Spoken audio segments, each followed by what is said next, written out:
Yeah, welcome, Brandon. Do you want to tell me a little about yourself? Yeah, so my name's Brandon Harpold. I'm American, living here on this lovely Portuguese island. Mm. I'm 31. I have two psychology degrees. I have a bachelor's in general psych and a master's in what's called human factors, applied cognitive psychology. And I worked as an engineer for a while, but I was, as I say, very mediocre at it, very aggressively mediocre. But the times when I stood out from everybody else were the times when I had the microphone. I was always better at presenting my work than actually doing my work. And a couple years ago, I was a groomsman in a wedding, and I decided to take the groomsman speech very seriously. And I knew I was doing something a little bit different. I knew I was swinging for the fences. And the number I typically throw out is I spent at least 15 hours writing a 5-minute groomsman speech. And it was that had my suspicions I was doing something quality, and I knew I was a good speaker just from my history. And that night kind of sealed the deal for me that I could make something happen with this skill set. Nice, nice. So it was received well. Yeah, yeah, I was so nervous going up because it was not a conventional speech in the slightest. Oh, really? I intentionally steered clear of a lot of the conventions of a toast or a speech, and then people laughed at a line I was not expecting. I Oh, gave like really? the thesis of my speech. That's how meticulous I was about this. I had this line I wrote. I was so proud of it, and I said it out loud, and people laughed. And I was like, wasn't Do expecting that. you remember the line? Yeah, yeah. It was very absurdist, going back to the absurdist philosopher Camus. And I said that life is a sum of choice, or Camus said life is a sum of choices. And I said every choice we make Okay. further develops who we will become. That means that we are in a constant state of becoming Nice. who we will ultimately be. And I said that, and people laughed, and I was Oh, really really? caught off guard. That's even funnier. I guess they were just Love it. laughing at the irony of it all. Yeah. Yeah, yeah, yeah. That's awesome, man. I love that. I don't know. Bit of a side note, breaking the fourth wall kind of thing. This just felt because I've done like three of these now, Okay. and I haven't published any of them because I won't because they're not good. But as in the things went wrong technically, but this felt like this feels like the first podcast. Like this actually feels like a podcast. Do you know what I mean? I think maybe because I've always watched podcasts with Americans in them. Oh, That that's the missing ingredient. Is it yeah, American? exactly. Exactly. Well, the first one was an American, my buddy Chris, and I messed up the focus on the cameras and the audio wasn't had the thing in it. Yeah. Um, and yeah, it was. Oh no, the audio didn't even work. Ah, The audio yes. didn't even work, and so we had to use the camera audio, and that's when the guys were like, This ain't working. "Listen," and I was like, "We can still post it." I was like, "Nah," I was like, "Okay," but I kept it because it was a nice talk. But yeah, just a side note, it just I had a little moment there, like, "Oh, this is Awesome. cool," Yeah. yeah. Because Making waves. I was gonna say this has been a lot of work, but it hasn't. I've done what I need to. I've done like what I need to do, but the boys or Nico done a lot of work. He's been absolutely.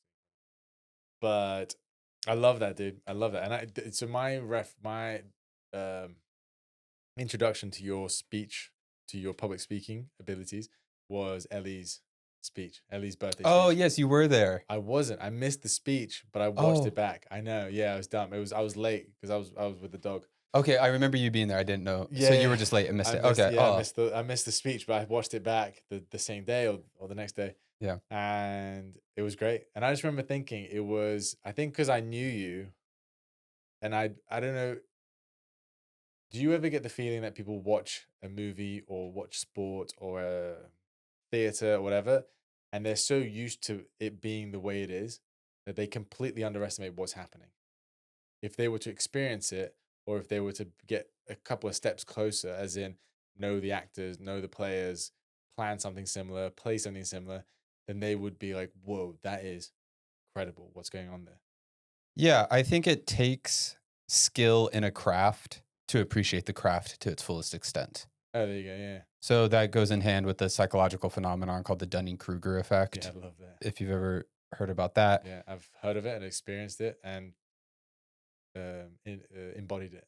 Yes. Yes. So it takes skill and a craft. I can watch ballet dancers all day and I'll be like, okay, that's cool. Yeah. And I know that it takes thousands of hours of training to do what they do, but I've never even stepped foot in a ballet studio. So Yeah, yeah. I don't have that knowledge of the skill to give it its full appreciation. Yeah. So I guess what you're trying to say is that when I give my toasts, and I say toasts in the quotations there Yeah. because technically they're a toast. I'm there to say how much I love and care about the birthday girl or the groom or what have you, Yeah. but they're not toasts structurally speaking. I throw so many of those conventions out the window That's and probably why it struck me, because maybe because I knew you and I was in the setting. I don't know, but maybe you're just that good. I watched that. I was like, whoa, that was a really good speech. I was like, dang, that was really good. And Ellie and I had just started going out, so it must have been like a month and a half into yeah, I remember not knowing you yeah, well for sure. yeah. It was, so she's 29th of May. Yeah, yeah, it was last Yeah, summer. and we started going out around the 8th. And I remember thinking, someone like you were so like present in the birthday that I was a bit like, should I have done more? Should I have made a speech? It's only a month and a half in. I don't really know anyone that well. I was I didn't feel bad or anything, but I just felt like, should I do more? And then when I watched your speech, I was like, whoa, that was really good. It was like Yeah, yeah. it was like, oh, maybe you should have done something. And then but it was great. I mean, it was so my point is, after that, I can't remember if I watched you do anything else before the workshop. But then I went to your workshop, Oh, okay. and that was great. And it was really cool to see you putting that into into action, the thing that you do. The put into action is wrong, because you did it at the birthday party. You saw the mechanisms Yeah, behind it. exactly, You saw behind exactly. the curtain a little bit. Yeah, Yeah. the method behind the madness. Yeah. So one reason why I did the Illy's birthday speech is I do this with a lot of people is I'm not good at gift giving. If you Right. want me to plan in advance and come up with a good, unique gift for you and have it wrapped and given to you on a specific day, I Yeah. am awful at that. Right. If I'm back in the States and I have my ice cream maker, I will home make you ice cream. Nice. I will write you a letter, and then if you're lucky, I will give you a birthday toast. Those are my gifts I give to It's people. So, great. so Great toast. the other Great toast. Great roommate, presents. she didn't have a party necessarily, so she got a letter, and that's why because I don't know how to spread my gift giving out. It's you get one of these three things, and I make sure it's quality. Nice. So, I love it, and it's way more personal too, right? Like, if you do that for someone, it sticks. I mean, who cares about, like, as you get a bottle of wine or whatever. I mean, you can get nice gifts for sure, but something material is never going to last as long as that speech, for example. yeah, You can yeah. watch that back, and it's Especially with the toasts, I structure them as a witness. That's very paramount to how they play out because I never tell them what to do. I don't say, I hope you continue to be this way or anything. Nothing about it is instructive or right, prescriptive. right. Everything is about this is who I see. Uh, And I think that's one way I break the convention a little bit because, especially in wedding toasts, people might say, oh, I hope you learn to be patient with each other. I hope right. you learn to resolve your differences. I don't do any of that because I very deliberately structure it as the witness format. Nice. Okay. Cool. I hadn't noticed that. Well, The that's a getting the look behind the curtain. That's the you yeah. need to know the craft to appreciate the craft. Yeah, yeah, absolutely. I find that with so many things in terms of especially sport, which is most of what I do. MMA was a big one. I dabbled in it. I barely did it. I wasn't very good at all. But getting to train and spar and like be with the guys that actually do it for real is just, it gives you dude, it boggles my mind that those dudes do anything even related to MMA for a living. Like, it's so crazy that people can make a living out of fighting in the cage. Like, injuries, and it's just crazy. Regardless, I before we like not take too long, but before we go too far, I wanted to bring it back immediately to your workshop, because I think it was because I want to talk about your business. I want to Oh, talk okay, about yeah. like your thing, and we can go back to like back in the day we spoke about on the walk and talk, your high school experiences and stuff like that. But your workshop was really good, and I would recommend anyone in my position, because I want to do retreats as a coach, really as a public speaker online, take advantage of someone like you, because especially now that you're just starting, you're probably not as expensive as you're going to be. But the things, and I the thing is, one thing I want to get across more and on with my practice is that learning doesn't just take one rep. You don't hear something and then I know it. It takes practice. So being a good speaker, sometimes you might know the things that you need to do. I doubt people do. I doubt you do. But if you do, practicing with someone like you that can give you feedback is priceless. So that's one thing we did. Like we did the speeches and we did the exercises, and I found myself being more nervous than I thought I would be. And then doing the stuff you told me to do was like, oh yeah, this is so good. And I've been coaching for like 8 years. Like I've done crowd work, or not crowd work, but I've done public speaking. I've done made speeches and stuff like that. So yeah. So tell me more about your workshop, and are you doing any more? And is that something you do often? Yeah, so the workshops are obviously through Madeira Friends, and that's when I get very technical about public speaking. So there's a couple different things about me that I'm trying to market and establish as my brand. And one of them is communication or public speaking coaching. And the big angle I have on this is a science angle because I come from psychology and engineering. And when people think of performers and public speakers, orators, pastors, they're always thinking of identity, presence, or charisma. All of these super vague, abstract words. And people go, "Oh, I want to speak with charisma." I'm like, let's manage your nerves first. Yeah. Let's let's understand filler words. So that's a big one that a lot of people lean on while speaking. It becomes a crutch. And a lot of people aren't even aware of them because they've been so habituated. So I think what you were saying about the reps, I came up with this idea on my own. There's technical learning, or maybe you could even say semantic learning and emotional learning. For this is my own version of how I frame this, that Yeah. you can read all the books on public speaking, on theories of communication, XYZ, on exercising, but until you're laying on the bench and you have that bar above you, until you're up in front of the crowd speaking and you have all those eyes on you, you don't have that emotional component of the nerves of like, oh, this is real life. This isn't just a book that I'm reading. So I, when I do my workshops, I very heavily lean on that emotional learning portion. So that way you feel what it's like to be up in front of people. I also do it baptism by fire. I introduce myself. I say, hey, I'm Brandon. Okay, George, you're first. Come up, let's talk in front of the crowd because I want people to have that experience. Then I give you the theory. And now that you have that emotional component associated with the fear of being in front of the audience and being caught up in your head and all of that, now the theory is going to help give you words for what just happened Yeah. instead of the other way around. That's brilliant. It makes it so much more relatable, the information you're then giving. Yes, I, Yeah. I also call it dirty hands learning. Really That the handsome. first thing I do is I get your hands dirty so then you appreciate when they're Yeah. clean. No, absolutely brilliant. It's you so I do jujitsu, and the thing that I notice is then once you know certain positions, everything else becomes a lot easier because it becomes more relatable. If I told you how to do a certain move now, I could probably describe it. You'd probably be like, yeah, okay, cool. I know what an arm is. I know, and then I like got one of those, or yeah, two of them actually. spare one. And you don't understand you don't understand the words I was saying. You probably could have imagine it, and then next it would be to show you here, and you could probably understand it there. But then once the bell rings, so to speak, and you feel someone actually grab you, and I'm like, oh, that was the moment you should have done the thing.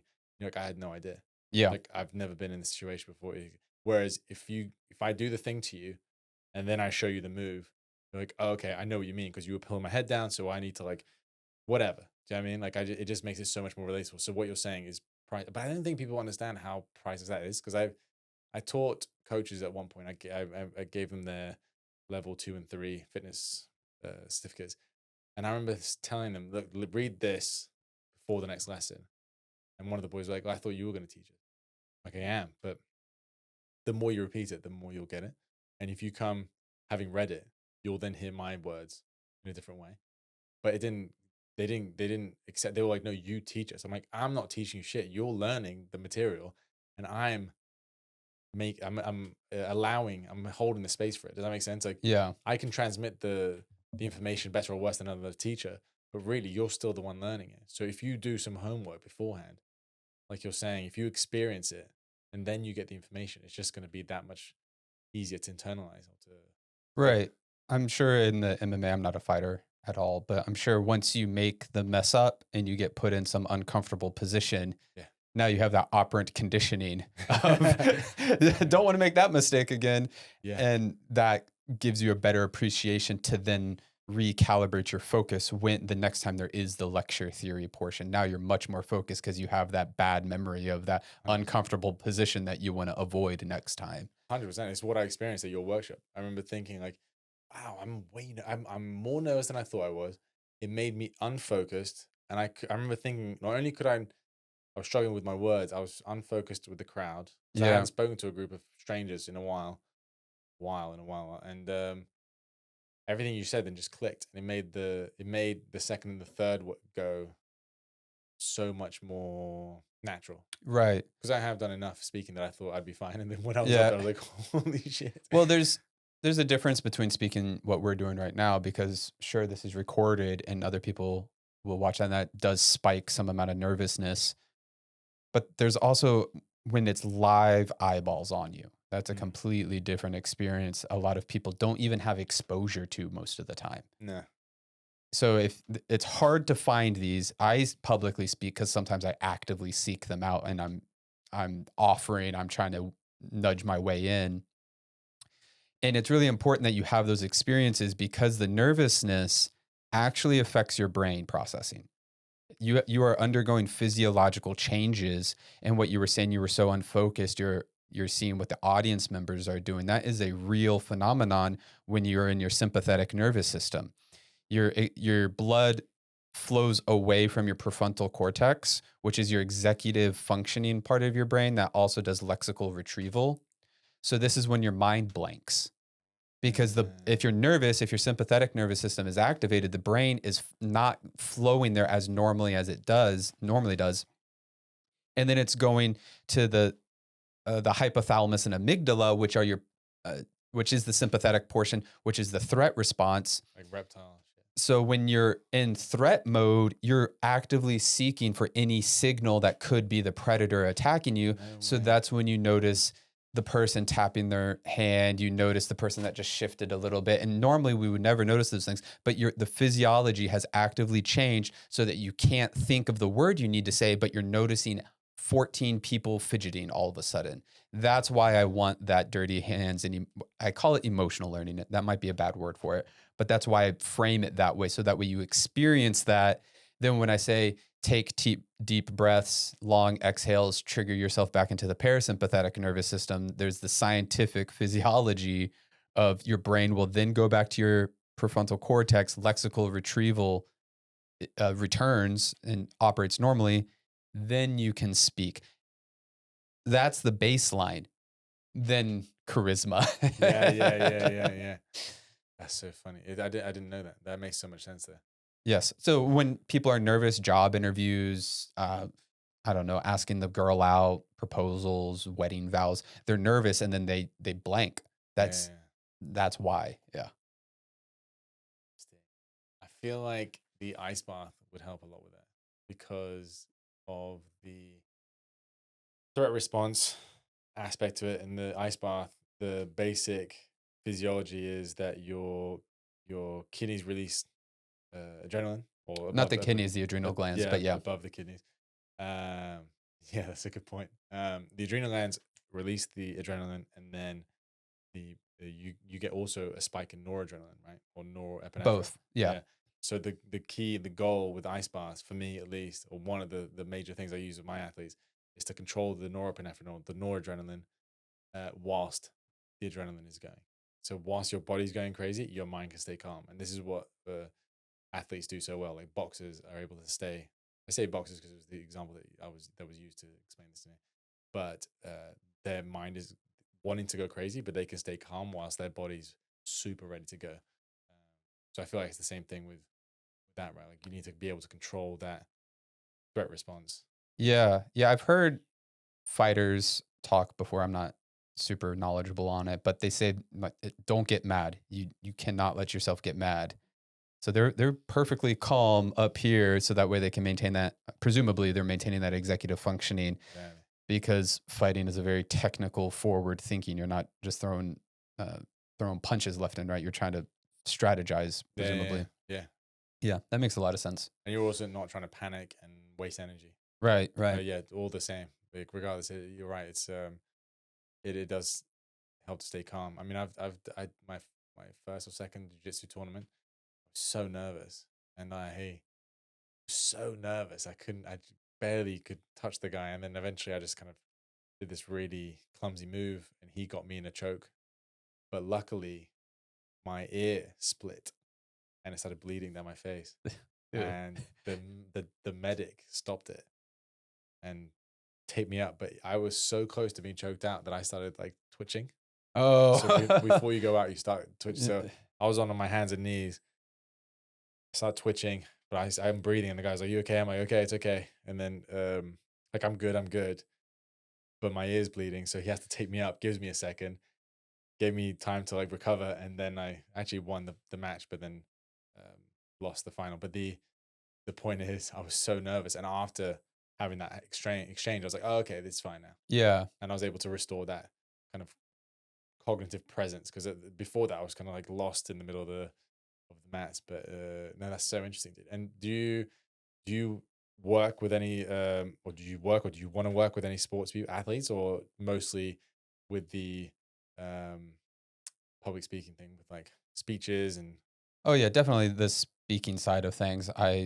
I'm not a sports psychologist, no, right? no, no. So that definitely is a field, and I don't know much about it. I'm sure it has to deal with that. And I just watched the episode of Ted Lasso where they talk about the yips. I don't Yeah, yeah, yeah, yeah. that I didn't know that as an American. I didn't, but Really, it's so good. I'm not an athlete either. So, but I would be down to work with athletes to help them speak about sports and such. And Yeah, I know, because I know it's not your area. I mean, it sounds like a bit of a yeah. stupid question, but I genuinely think what you described is so relatable as an athlete. Like, you Oh, obviously, you're not gonna, maybe you won't go through a whole camp with a fighter to be like, this is what you need to think, but the calming yourself and learning how to focus and really learning how to be yourself in a higher pressure situation mhm. is priceless. So it could be, Yeah, well, everything I said about that, I apply definitely in the public speaking situation, but yeah, stress is stress. exactly, yeah, There's all sorts of life events that cause us stress, high exactly, stakes fighting tournaments, for example.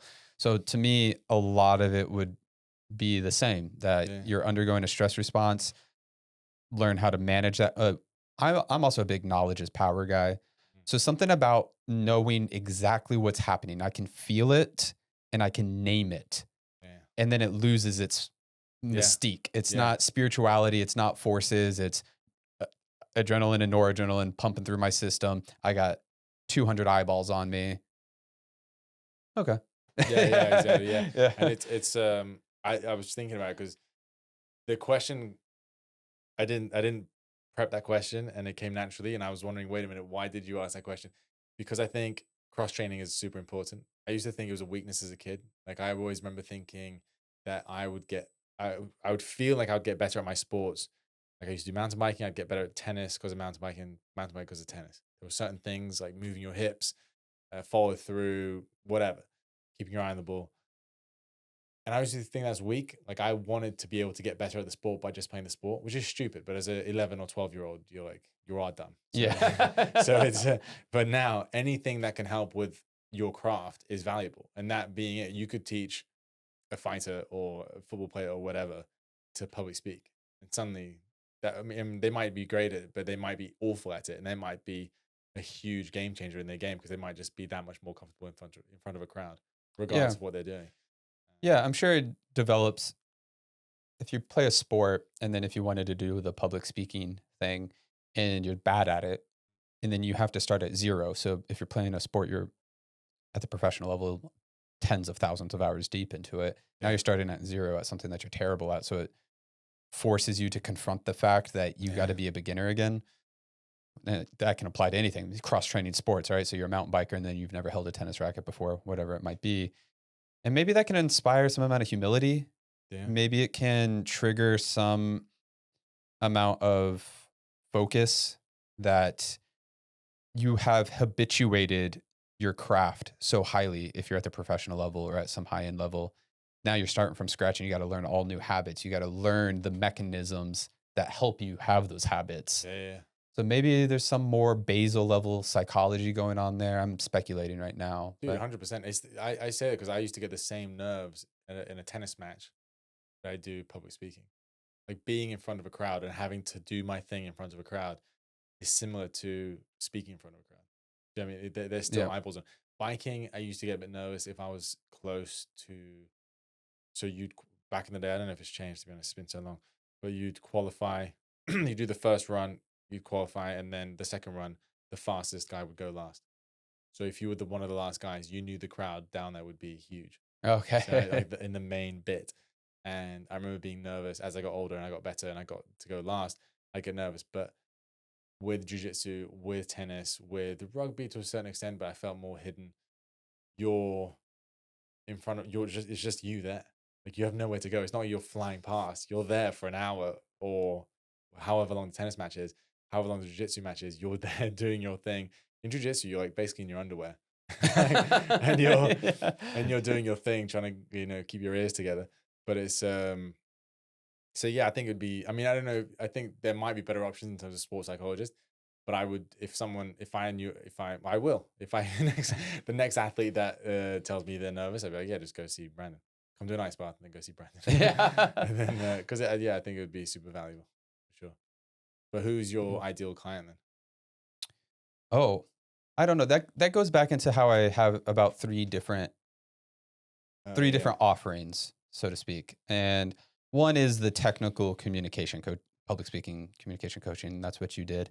The second is speech writing. Now, everything that I speak, I've written myself for myself or to give as a toast for someone else. So I've not written a speech for somebody else yet. And I'm really hoping I can persuade somebody to pay top dollar for that because I think that'll be a really good experience. But I think the only people that could actually afford that would be honest to God millionaires, that like CEOs, because I would not write a 5 minute speech for probably less than 3 to 5,000 euros.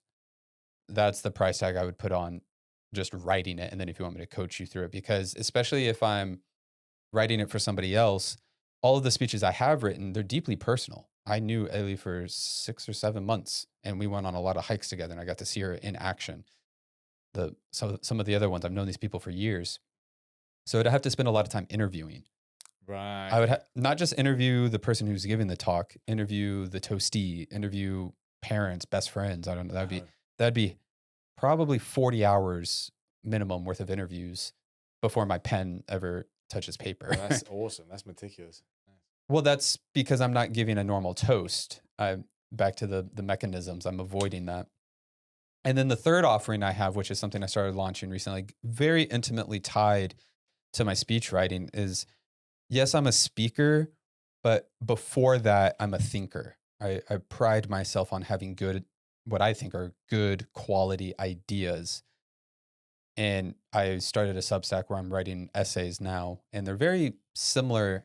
There's a common thread through my Substack essays, which are way out there compared to my toast, but it all comes from the same intellectual engine inside of me of I think about things. And one thing I often think about are social constructs. What this is intimately tied with my psychological training, but in psychology, we deal with social constructs and behavior. So one big one in human factors is trust. So when it comes to like trust in automation and trust in robotics, what is trust?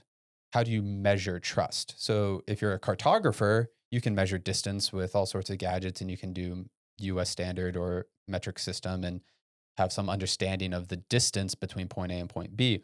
But if you're a psychologist, how do you measure how much somebody trusts another person? What and then how do you know that if I say I trust this person a lot and you say you trust that person a lot, are we saying the same thing or do we have different notions of what a lot of trust is? So that opens up the door to absolute black holes of rabbit holes. Sorry, opens the door to absolute rabbit holes of what are these social constructs?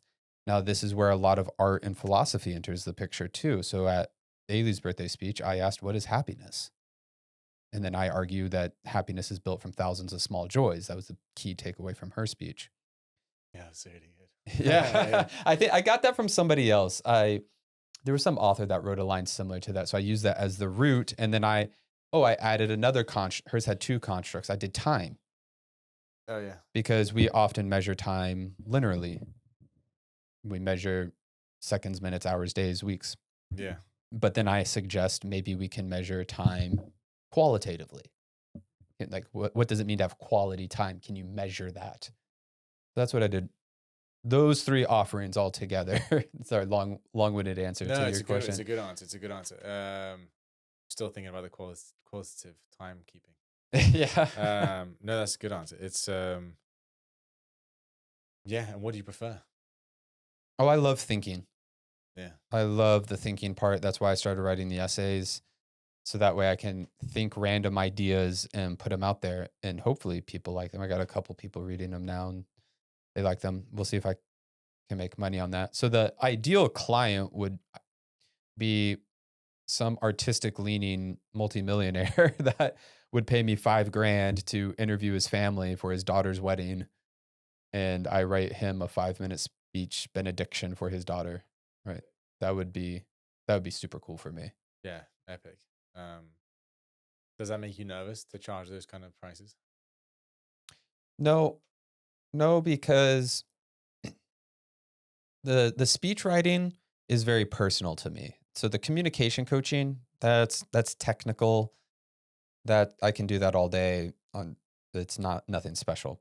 The speeches, I think I told you recently, like that's a part of me. That's a very artistic quality. That's my perceptions on reality. That's me questioning big ideas such as what is happiness. And when you're in these creative spaces, it takes as much time as it takes. Yeah, I've written speeches that flowed off the pen and I didn't stop for 2 hours and I had a pretty good first draft. I've written other speeches. One I'm working on now, I'm 40 hours deep and it's still not, the first draft still isn't done. really. Right. So it takes as long as it takes, Yeah, depending on the nature. You got to allow yourself to chase down all these tangents, hit the dead end, and go, okay, well, that was something, because sometimes those tangents go somewhere. And then that's the little secret sauce in your artistic endeavor that makes it stand apart. awesome, awesome, awesome, awesome. I love that because I love the tangents because one thing that I'm really curious about and I love thinking about is the subconscious and how most of what we do think isn't even conscious. It's all in the background. And so with again, back to jujitsu or handstands is a big one. Because handstands, you're literally flipping your world upside down. Right? And it's people underestimate how difficult that is. As in how difficult it is to adjust. Because every time when you're standing up, you don't think of all the little adjustments you make. So when you have to switch it over, some people are super talented. Some people did it as a kid and can just do it. But learning how to make the adjustments upside down, your brain is trying to figure out all those little things without you thinking about it. Yeah, you can push into the ground, you can pull your knuckles up. Yeah, you can shift forwards and backwards. But really, every time you do a handstand or you do a handstand session and you go back, sleep, and wake up again, your brain's done a whole bunch of maths and now can go to the next one. You're like, oh, cool, it just feels easier. Yeah. Yeah, because you've done a bunch of work without even knowing it.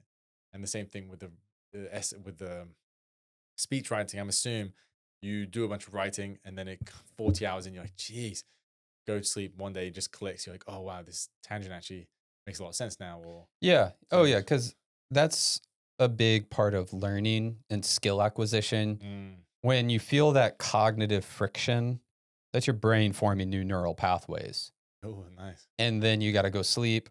They solidify, for lack of a better word. Do that thing, yeah. And then that's why it's a little bit better. Oh, here's a big thing with my creative endeavors is sometimes I go ham for a week or even as little as a day. I'll spend 8 hours on it and then I don't look at it for 2 weeks. Oh, really? I let it sit. Actively? Like you just, Yeah, I'm yeah. not, because once you become too familiar with it, you start overlooking bad choices. It's all, I don't know, it stews together too much. So sometimes you need that break and you come back and you go, oh, that was a terrible idea or that was a good idea. Yeah, I'm not gonna lie, I had that today. I did jujitsu for the first time after being sick and being injured.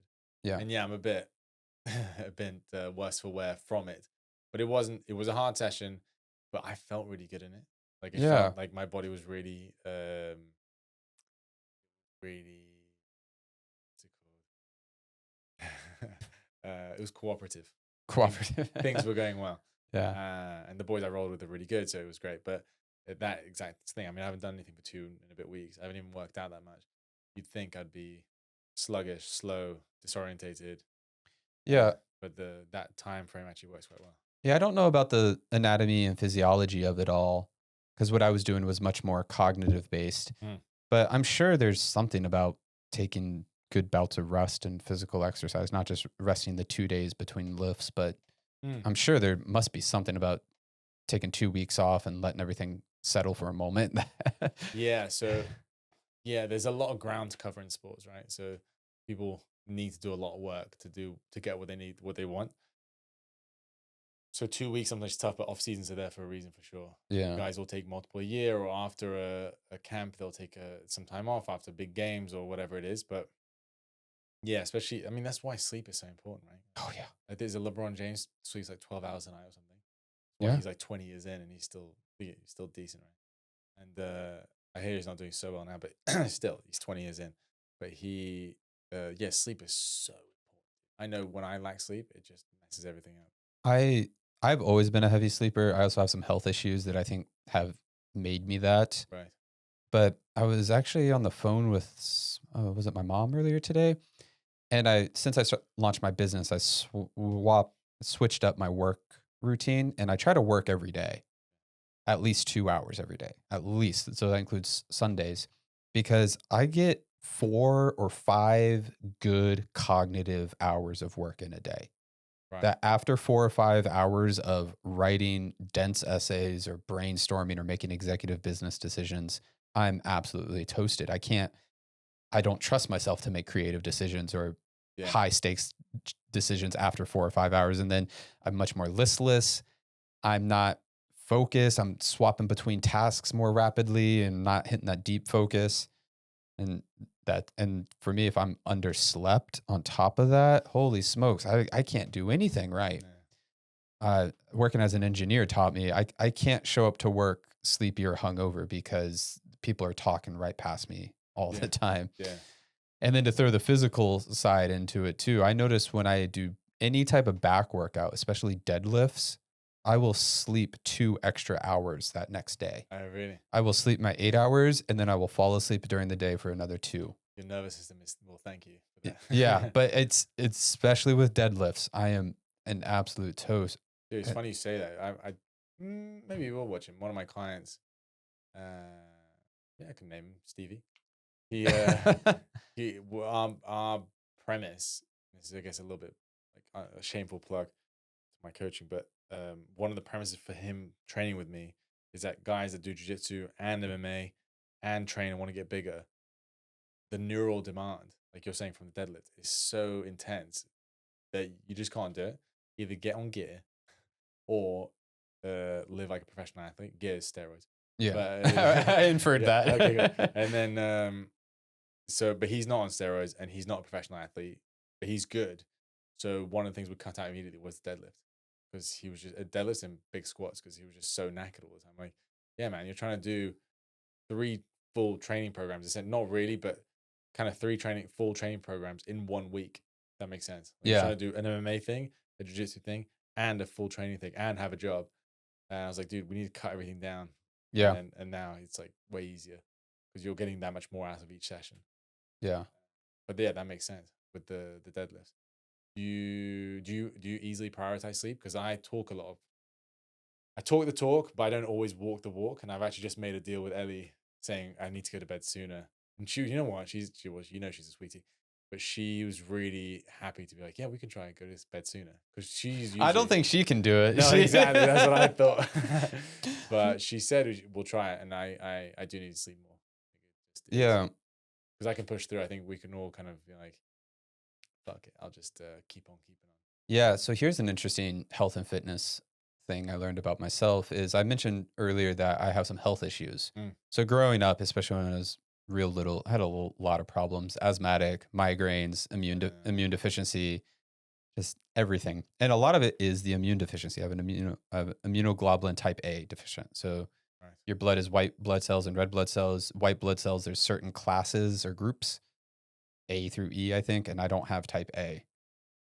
And I get sick, typically a common cold, very, very frequently. So my parents very much trained me to be lazy in a lot No of way. respects. Yeah, because it was the minute I sneezed, oh, you need to slow down. Like you're staying home Right. because I was sick all the damn time. Ah. And then it persisted into adulthood too, where, and then I also noticed like, oh, once you start drinking, then that suppresses the immune system even further. But here was the real kicker: American food. So I grew up hearing that America is overweight, America has bad food, and it probably wasn't until my mid 20s that I started paying more and more attention to not just like we have high caloric food, but there's other nastiness in our food. I come to Portugal, I come to Europe, and my first night in Lisbon when I moved here, I was in Lisbon for a few weeks first, pull an absolute all-nighter. I'm like, damn it. I just sealed my fate for the next 2 weeks, pulled an all-nighter drinking. I'm going to be sick. Nothing ever happened.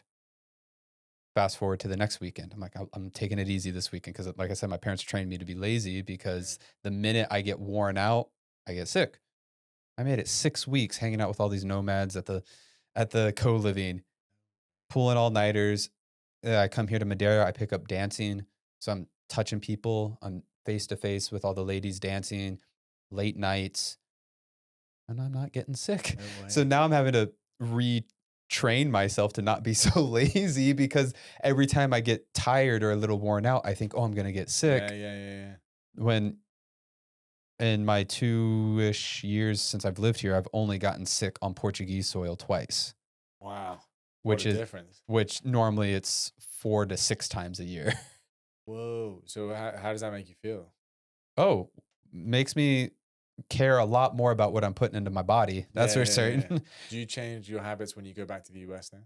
In terms of food and stuff like that? Are you Yeah, looking for things that might I focus more on vegetables. I don't focus so much on the individual ingredients because that's much much more difficult to track yeah, yeah, yeah. because it's all right, mom's cooking dinner with what? I don't know. Oh, right, right. Yeah, yeah, of course. Yeah, Uh, yeah, yeah. It's what do your parents think of that?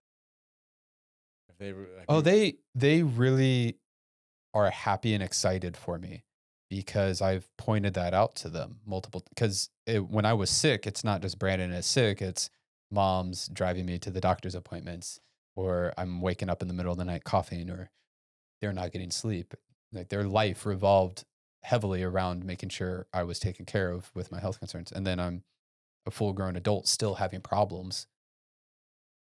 And then I tell them, I'm like, yeah, I only got sick once this year. and that's they go, and I'm like, I think it's the food. Because yeah, and it's not even I'm super health oriented here with the food because I still eat the yeah, pizza. I still I don't, I get the pastries, I get the pastel de natas. I'm not exactly going vegan here. yeah. I'll still drink beer on Friday nights and Oh, we should get some pizza after this. yeah, yeah, I for love sure. there's a pizza place Ellie and I love. Ciao. Anonymous Oh, I don't know that in one. Cameron Loubs. Oh, yeah, I've been to that one. So good, dude. We Yeah. had it last time. It was so good. Nice, Ellie. Been 2 days, George. Relax. What's it called? I miss Ellie too. It's That's dude. That's epic, though. Well, it's epic and sad at the same time. But it's so good that you found. Because the thing is, I'm not. So I studied sports psychology, coaching sciences, which involved anatomy and physiology a little bit. I didn't do that well in the physiology at the time, which is disappointing because I really enjoyed it. But after uni, had when I started coaching, I had a fantastic mentorship with a guy called Justin McGuire, and he spoke a lot about um, uh, he spoke a lot about biology, human biology, and everything that came with it, biochemistry, and all the rest of it. And I remember him talking about the intricacies of digestion, nutrient assimilation, sleep, recovery. I mean, extracellular matrix is just the stuff around your cells. It got pretty detailed. I don't remember all of it. I don't remember most of it, but at the time, I was able to apply some. Some of it got lost on personal training clients because you're just like, "Can you just count the reps, please?" I'm like, "Well." And but one of the things was it made me open to it isn't ever just black and white. So if someone's celiac or has celiac disease, they eat gluten, it messes them up. It's not gluten intolerance; it really causes a real nasty stream of symptoms. Right, like it's really tough. So if someone can react that badly to bread, and I'm fine with bread, what says what's the rule behind everything else not being a variable as well? As in all the other food, not bread, can also affect everyone else differently. Does that make sense? Yeah. So the same way, so some people do just fine in Florida and they eat the food and they seem fine. But something in the food is not, you're not reacting well to it. Like something's affecting you in Yeah. in a different way. And And that, this is also a hypothesis, a very evidence-based hypothesis, because I'm very scientific oriented here. I'm yeah, just saying I am living my best life in Portugal and I'm not yeah. getting sick the minute I step on American soil when I go. And yeah, N eh, equals one. Yeah. But And you're not the first one to say it. yeah. So, Not just to me, and but it's not like gluten intolerance or anything like that, where I'm eating something and then there's an immediate effect yeah, yeah, and yeah. I'm having stomach issues. It's, oh, I stayed up past 11 2 nights in a row and I got a sore throat all of a sudden. Yeah, yeah, but that's what It, I'm saying. yeah. The symptoms don't have to be the same, and the food, it's a spectrum. There's loads of variables, so it's hard to say, yeah, that's the thing. But just because what I'm trying to say is something as harmless, seemingly harmless as bread can almost kill someone. So who's to say something else can't do something similar Yeah. to Well, people as well? Do you know what I mean? yeah, I think it's even more nefarious than that because bread is a pretty, well, real bread is a pretty natural food. Yeah, 100%. American bread, not with our Yeah, whatever they do to our flour over there. And right, I heard the number. I'm going off bad memory here. There's something in the ballpark of 3,000 ingredients that really. are illegal in the EU that are in American food. Yeah, I can see that. So like all these preservatives and Yeah, yeah, yeah. dyes and That's a lot though. yeah, it was That's a insane. lot, Like man. all sorts of nonsense. And there was something with the Fruit Loops where if you're in Canada, the Fruit Loops are ugly, and if you're in America, the Fruit Loops are super colorful Yeah, because yeah. all the food dye are illegal in Canada. I'm like, oh yeah.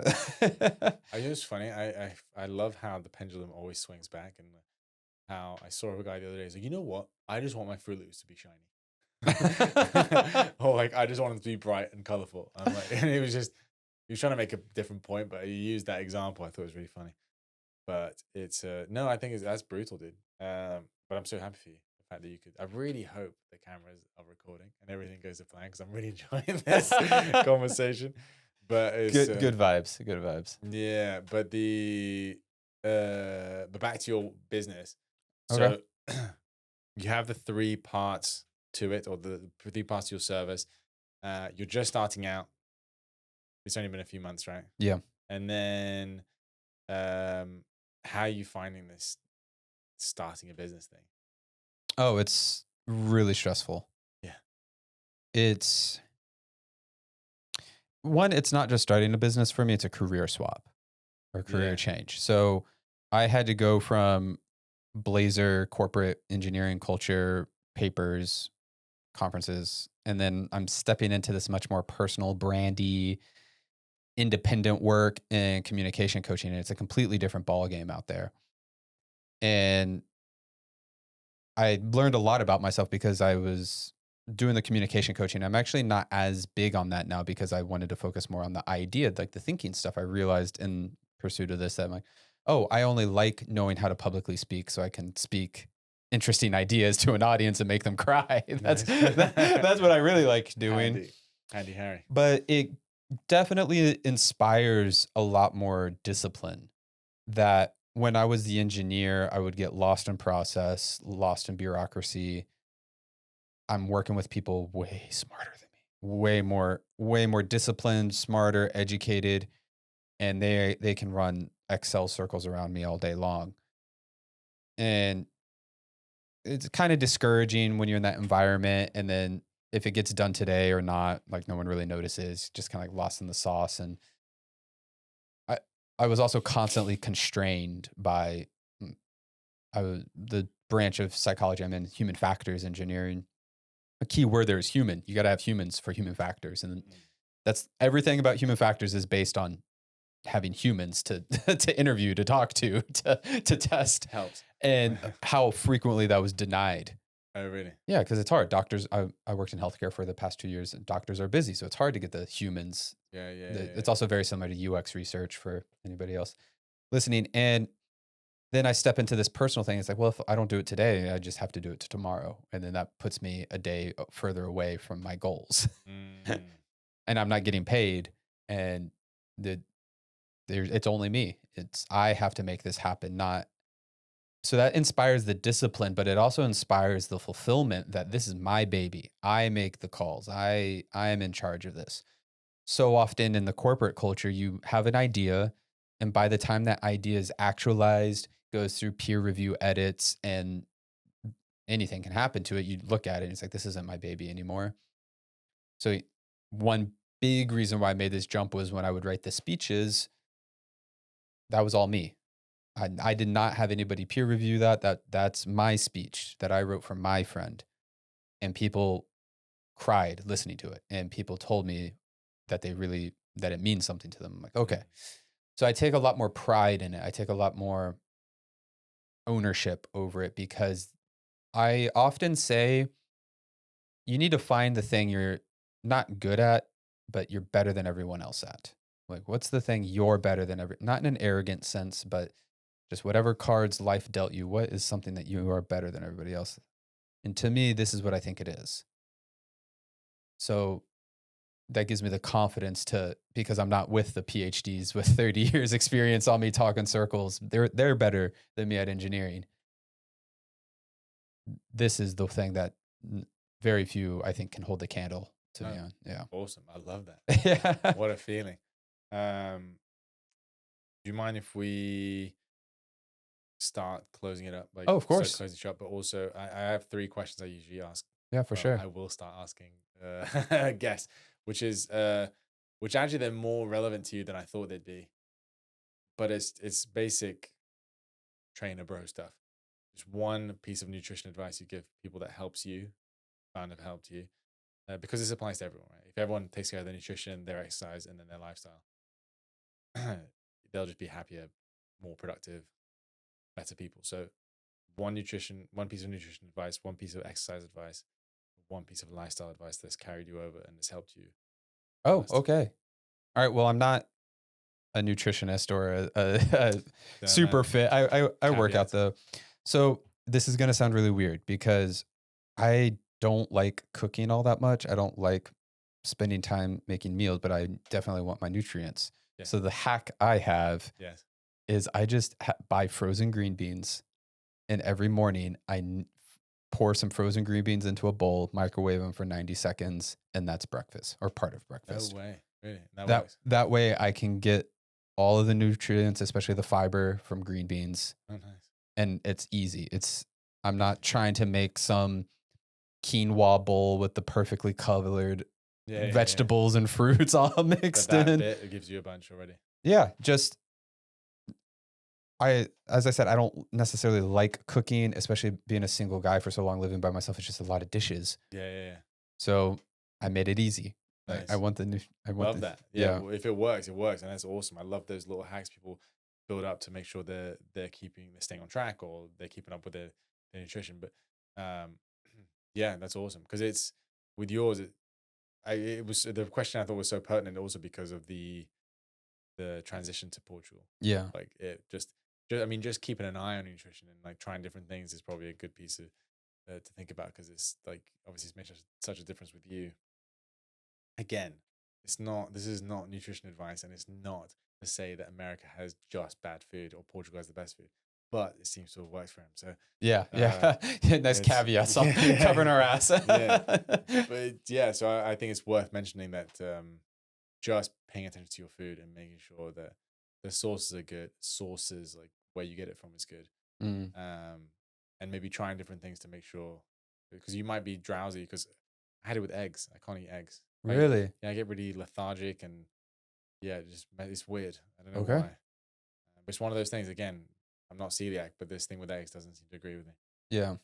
So to close that question Yeah. out, for me, the nutrition advice is preparing good meals is difficult for me. It's just something I don't typically enjoy doing, so I made it easy. Yeah. It's kind of like the ice bath. You just muscle it out for 2 minutes. So I don't enjoy eating the green beans, but I Yeah. need them. Yeah. Fair so enough. so I make it easy to Did you add anything to it? no, Just green beans. just Cool. yeah. Epic. And anything to do, any exercise advice? Anything you do that helps you out? I have some back problems where I hurt my upper mid back area lifting weights, and then it's definitely tied to this all day. Ah, So I do if you work a desk job, careful lifting weights because all of that hunched overness, and then if you're going to go lift weights, that for me that's been a recipe for disaster. 100%. Yeah. So I got a couple of shoulder blade and upper back, mid back light strength training exercises. I have some pinched spots in between my shoulder blades and spine. There's like this really difficult spot. So if you work a desk job, look up some workouts for those spots. One that I learned recently is I stand up against a wall and I put my hands up like this, and what's that lower back part called? Lumbar? Maybe like I try to push that into the Yeah, your wall. lumbar spine. Yeah. Yeah, while holding all this back, and it helps. And you hold that for a minute. That's pretty Nice. good. Yeah, So that's always great to get your upper back working. yeah, I can show you some stuff for that if you want. Just yeah, I maybe got a check whole out. routine, and I keep on Yeah. I switch them out when I get bored and need something different. Yeah. That's awesome because it's yeah, cool. That's great. So but you'd recommend the gym. Yeah, well, I am big on physical fitness and make it fun and easy. I think the social media culture and then the big blockbuster movies, right? You got to have the fat ass and the huge biceps. And going to the gym can be really boring for a lot of people. Yeah. Uh, then don't go to the gym. Go play paddle, go swim, go on long hikes. I don't care. But physical, make it physical first and Yeah. then focus on getting it right or optimizing for a specific goal or whatnot. But if you don't like going to the gym, I understand. It's Yeah, I completely agree. And it's the they say what is it? The body image inflation or the inflation on body image is insane. Like oh, I'm what sure. we used to think. Have you watched? Remember the first Spider-Man with Tobey Maguire? Oh, when he got jacked in that one scene, and then it's He par looks for the great. course now. Dude, Yeah, he looks great though. Like you watch it back, he looks good. yeah, But he doesn't like these days. Like Chris Hemsworth in the yeah, last Thor, which I really didn't enjoy. But the latest one where he's just so jacked. You're like, whoa, yeah. it's wild. I mean, it's yeah. So I agree with you completely. And to be honest, more and more, I've thought this for a while, but I didn't really know how to. It wasn't so much the articulation part of it. I just didn't know how to put it into action as a coach. And more, I'm figuring it out. But it's the coordination aspect working my I've even got a thing going now where it's like 30 days of talking about the nervous system. The more you work your nervous system as in proprioception, like where you are in space, coordination, how to move, interacting with the outside rather than just Oh, squeezing yeah. muscles and lifting weights. It's super important because that's what you lose. Like if you think of an older person that's like limping and like there's postural and there's strength, Yeah. but there's also a lack of Coordination. perception, a lack of Yeah. coordination, a lack of reaction time, a lack of ability to bounce out of things. And I think like paddle's a good example. Or you know what I haven't played in it. This annoys me to no end because I have a guy that plays it living with me, and I haven't played Spike it. ball. Yeah, I haven't played Wait, is it Yannick that has the spike ball yeah. set? He's living with me for the last almost 2 months, and I still haven't played. But that's a big one, right? Like you're having to move in space, you have to coordinate, you have to bounce, you have to coordinate with the other person. Like it's huge. And so yeah, I couldn't agree more. Like find a sport that you like, and then if you need to come to me for the gym, as a coach, I also recommend that. But I think the sport is more important for sure. Yeah.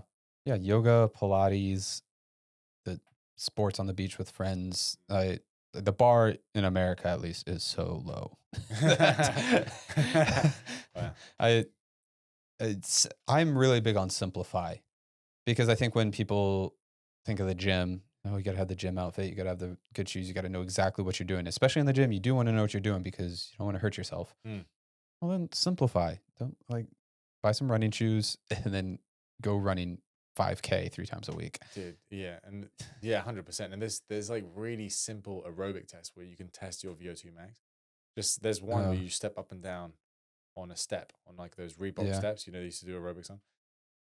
Just doing that, I think it's for 2 minutes, and seeing what your heart rate is it can tell you how in shape you are. Really? And just Nice. that alone is so valuable because it means if your aerobic system, as in your oxygen system, works well, it means that your internal workings are doing their thing. It means your heart's good. It means your blood's flowing. It means your lungs are good. So it's a huge indicator for health. Strength is too, but uh, Yeah. Yeah, I think that's the social media influencer type focuses on the body and strength mm, rather than health. Those aren't the same thing. no, Right? Like as I got older, I'm 31 now and have worked at desk jobs. I'm much more focused on making sure I'm not screwing my body up more than I'm focused on being strong. yeah, 100%. Yeah, but yeah, 100%, and Uh, it's easily done because getting on gear, looking big, react is awesome. Like it feels really nice. yeah, that's a 25-year-old's game. Yeah, and it's really appealing. Like I'm still tempted to get on gear these days. Like Yeah. I'm not as big as I used to be, and sometimes I think it would be nice just to take a bit of test twice a week and then see where I go, and if get a bit leaner, get a bit more jacked, and so I see the appeal for sure. But the other stuff can't be understated. It's not. Yeah, it can't be understated. Yeah, it's really It important. can't be overstated. It can't be overstated. It's Yeah, super important. for sure. And just handy and also makes you feel good. But and then the third one, lifestyle. Lifestyle. Oh man. Maybe something to do with sleep. Oh, I was thinking something else. Yeah, sleep is good. No, it's something else. Tell me. Yeah, the one I was getting on to, this is something we didn't talk about, is your ethos, your life ethos. So is when I said I write my speeches and there's a part of me in them, it's when I deconstructed my life ethos. I grew up evangelical Christian for 24 years. Nice. Like I was the weird one on college campuses that would try to talk to you about Jesus. No way. Yeah. Yeah, That's that awesome. was me. And I apostatized. I forgot how to say that one. Yeah, it's when you leave a religion or a For political sure. group or something like that. And I had to reconstruct my ethos. And What that made just sorry, real quick? What made you leave? it was a slow burn for Yeah, 6 years Roger. of, like, honestly, especially when I went to college and was majoring in science, and then you learn empiricism. If we can't measure it, we don't know what it is. It's like, well, can we measure God? No? Okay, then we don't know what it is. And also, I grew up in the very specific Southern evangelical flair of Christianity. That's very different than what y'all got over here. I don't even know what y'all got over here. These churches are weird to me. Oh, really? Yeah. So I'm sure there's doctrinal differences, and if you dig into it, there's different books of the Bible that have been published or not been published that the Yeah. the Orthodox groups might have, the Apocrypha, all that. I was going on a tangent here. So it was a slow fade, pretty much first semester of college to grad school. When I was 24 was when I officially left. And I frame it as, you can't force yourself to believe something. So you and I are both straight. Can can can we like force ourselves to like men, like, or we are attracted to women? Or what's your favorite food? Can you help that you like your favorite food? So can your favorite music, whatever it is, like whatever the thing is that you're attracted to, that you like, that you're into, you can't necessarily help those things. That they're just there somehow, and I can't force myself to believe something. So then that was a rough while, and out of that came a lot of the philosophy that I usually integrate into my speeches. And don't be so the answer to this is, don't be afraid to construct your own ethos. I literally have a journal, and it's called Brandon's Bible, Yeah. and it's the words of wisdom I chose to have to form my own ethos. And it's a living document. Sometimes I remove words, sometimes I sometimes I'll read a sentence and I go, "Oh, that's almost there," and then I rewrite it for my Bible and I annotate it. Like I got Oh, it from nice. this book, but I rewrote it for my purposes. Oh, nice. So that's my lifestyle, and I think that's given me a very strong sense of individuality. Oh, cool. I love it. Uh, that's a great one. I mean, that kills so many birds with that one stone because between the journaling and reflecting and the those things, yeah, I love that. Do that. It is. I will say though, with the believing thing, I don't even know if he's a polarizing figure anymore. RFK Jr. Yeah. Who is an environmental lawyer, who's a Kennedy, who's done all this stuff, but now obviously being related to MAGA and Maha. Like I don't know. My dog's named after him, so Bobby. Oh, I So didn't. yeah, so people when I say that, people are like, "Oh, really?" But I don't know. I like him, and he said that faith is a two-way street. Like you can pray enough that you then start to believe, and you'll get connected to God.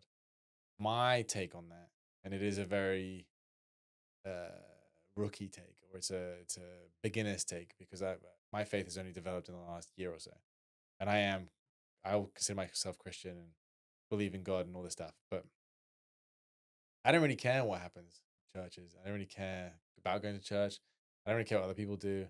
I don't really care what the Bible says, although I try and read it sometimes and I'll take the lessons from it. I think it's all metaphors and it's great. It serves as a great life lesson.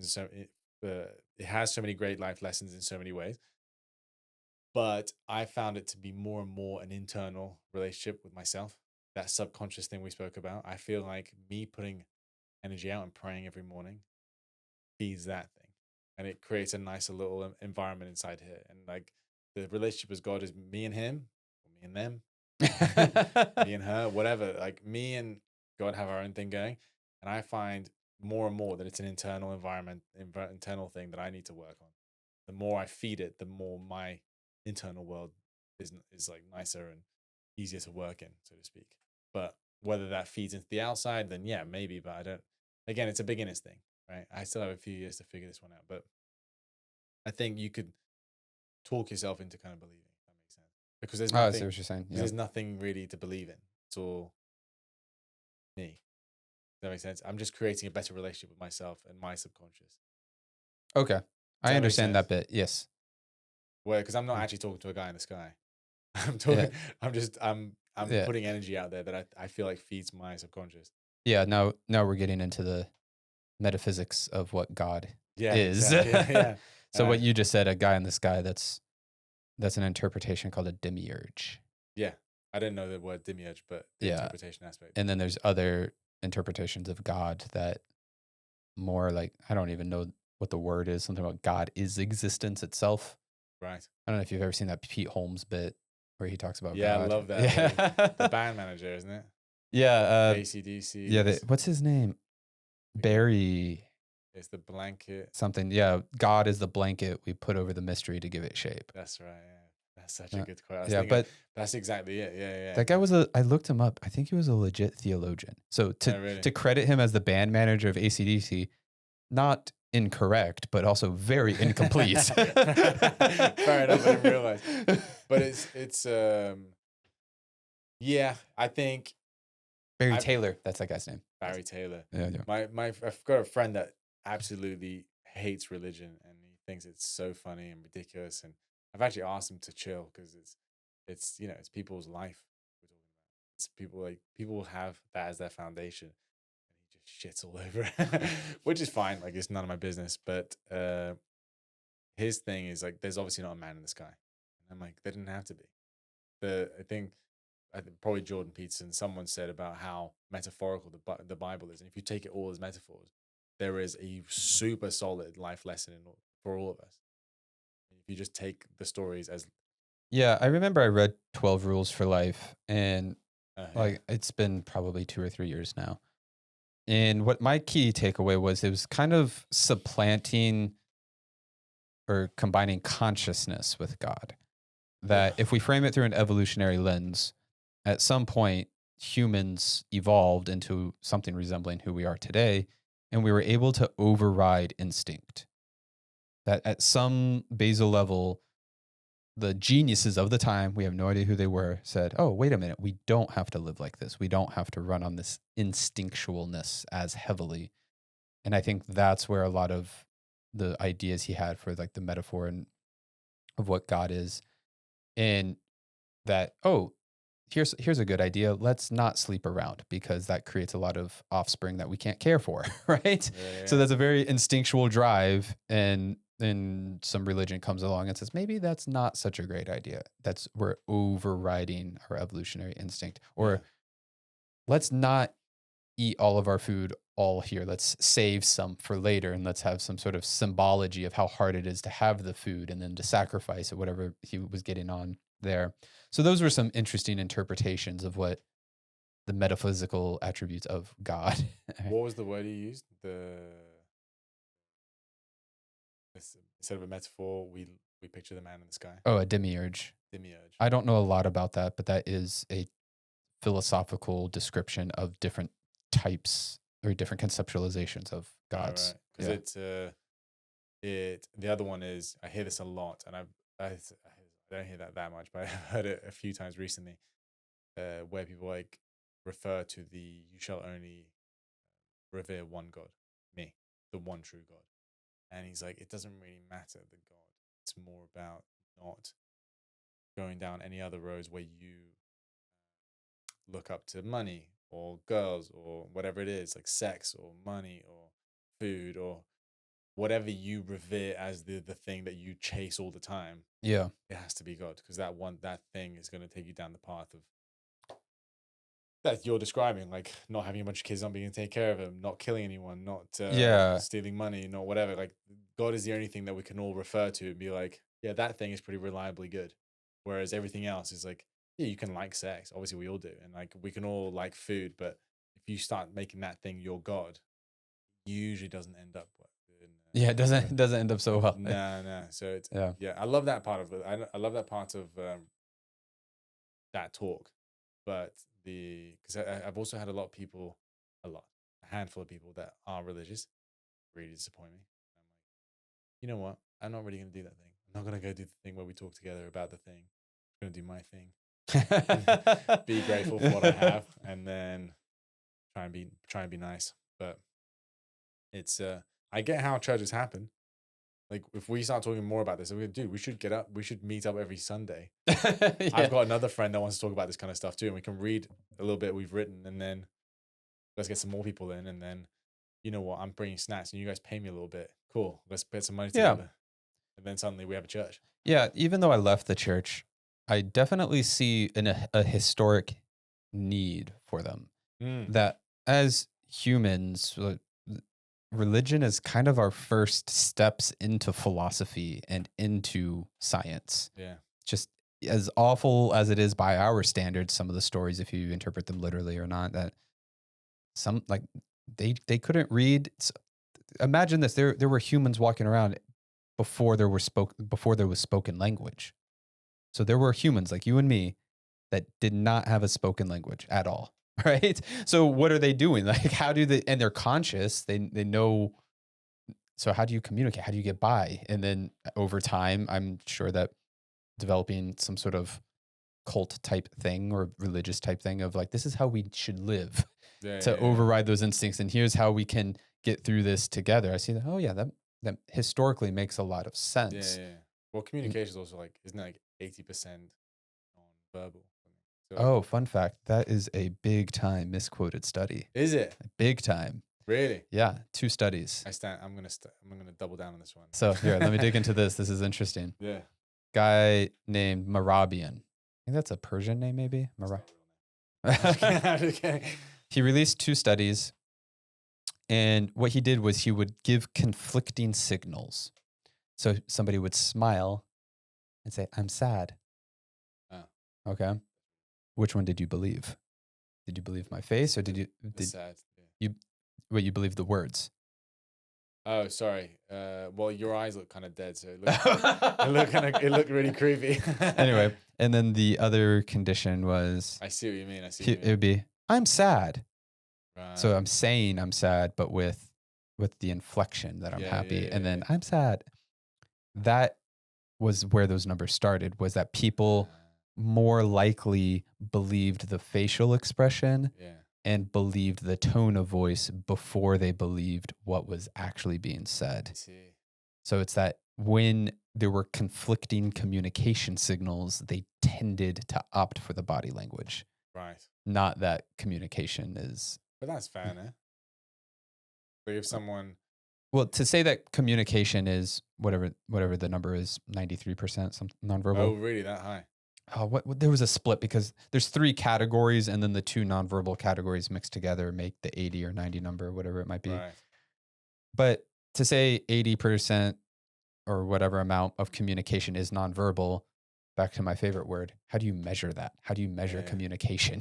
How much communication has happened between us so far, and how are we measuring that and then assigning it to different categories? I see. There might be a way to do it. To me, I don't see how you could do that. But if you give conflicting signals, smiling and saying you're sad, then you have something to work, something a little bit more to But work you're with it. simplifying it maybe too much, oversimplifying the process. Uh, Like if the only interactions you're measuring is someone going, "I'm sad," you might be oversimplifying what a human interaction is. Oh yeah, I mean that. Welcome to Because- science. That's Yeah. there's always problems there, but that is where those are the studies where those numbers came from that Roger. kind of get repeated. And Okay, I won't repeat them. But with the thing that makes me believe that somewhat is the dogs. The dogs communicate loads all the time, and they haven't spoken a word yet. But the way their face changes, their position of their ears, their eyebrows, and their posture, I see it between them, and I see it towards me, and I can see when my posture changes, my tone, my gaze, my um, speed of movement, like everything that I do affects what they do, and I can see it because I've got an aggressive, Max, she's super yeah, aggressive. She's like, yeah, she's difficult, and I see her behavior switch back and forth so much depending on how aroused she is or whatever, and she's just so clear, and to the point that uh, I've seen her get into fights, I've seen her get into scuffles, and I've seen her play.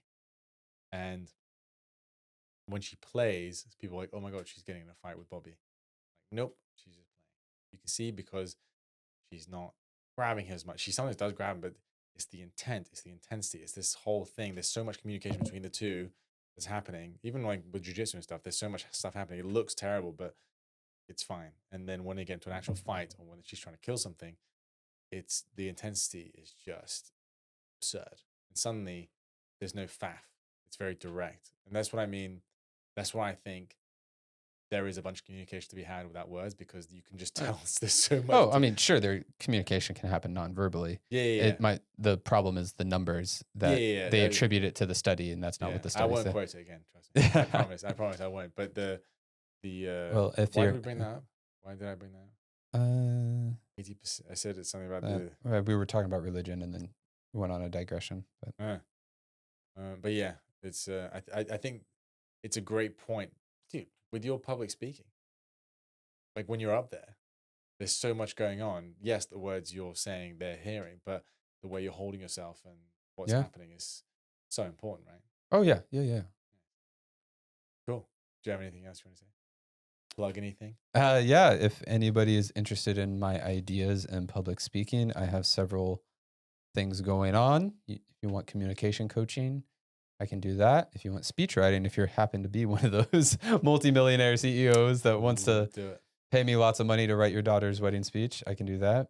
And then otherwise, I post on my Substack, Brandon Harpold, and then the Substack is called The Essays, Sacred and Profane. Nice. And that's where a lot of my ideas live. And I really blur the lines between what we consider sacred and what we consider profane. Oh, cool. I got an essay coming out on Monday I'm super excited about called Circle Jerking, but with blazers. The epistemic cesspool of LinkedIn. Fantastic. Yeah. That's a good one. I'm looking forward to it. It's sandwiched right between Brandon's Bible and on reconstructing an ethos. Nice. I'll link everything below. For sure. Cool. Thanks for coming, dude. All right, thank What a you. pleasure. I'm so happy with this. I really hope they came out good in terms of quality. Cheers. Cool. Cheers.